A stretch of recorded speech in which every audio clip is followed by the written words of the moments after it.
கோவைக்கு வரவேண்டிய 6000 கோடி ரூபாய் செமிகவுன்கோட் தொழில் முதலீட்டை மிரட்டி குஜராத்துக்கு மத்திய பாஜக அரசு கொண்டு சென்றதாக முதலமைச்சர் மு.க. ஸ்டாலின் குற்றம் சாட்டியுள்ளார்.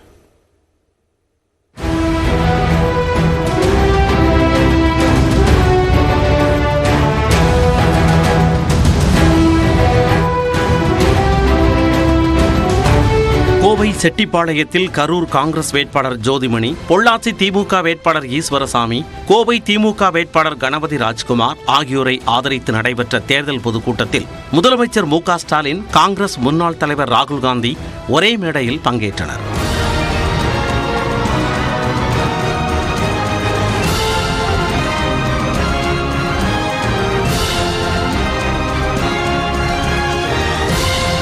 தொடர்ந்து முதலமைச்சர் மு.க. ஸ்டாலினுக்கும் ராகுல் காந்திக்கும் திமுக மற்றும் காங்கிரஸ் கட்சியினர் புத்தகங்கள் மற்றும் நினைவு பரிசுகளை வழங்கினர்.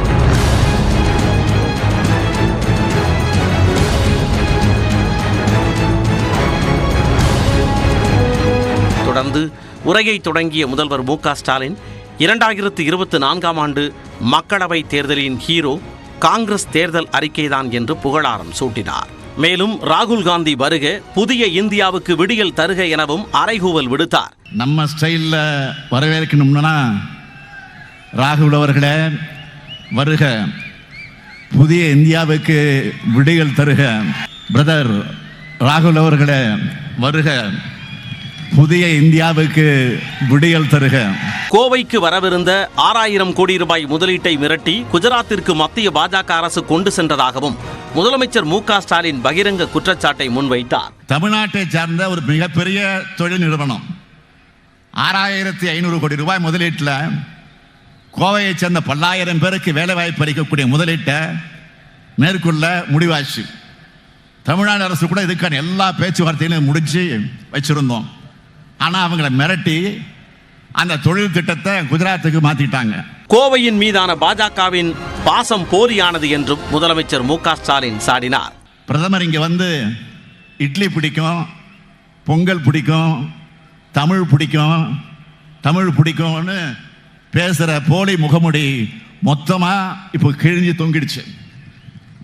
இப்படி கோவை வேண்டாம், தமிழ்நாடு வேண்டாம்னு புறக்கணிச்ச மோடிக்கு இப்போ தமிழ்நாடு சொல்ல வேண்டியது என்ன தெரியுமா? வேண்டாம் மோடி.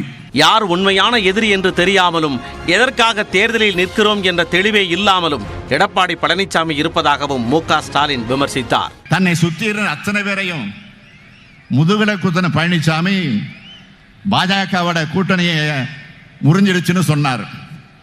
சரி, ஏன் எதிர்த்து பேசலன்னு நாம கேட்டா பாஜகவை எதிர்த்து பேச முடியாது, அது கூட்டணி நிறுவனம்னு சொல்றாரு.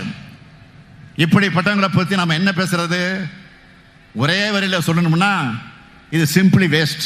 பாஜக போன்ற கலவர கட்சிகளை உள்ளே விட்டால் அமைதியும் வளர்ச்சியும் போய்விடும் எனவும் நிறுவனங்களை நிம்மதியாக நடத்த முடியாத நிலை ஏற்படும் எனவும் முதலமைச்சர் குறிப்பிட்டார்.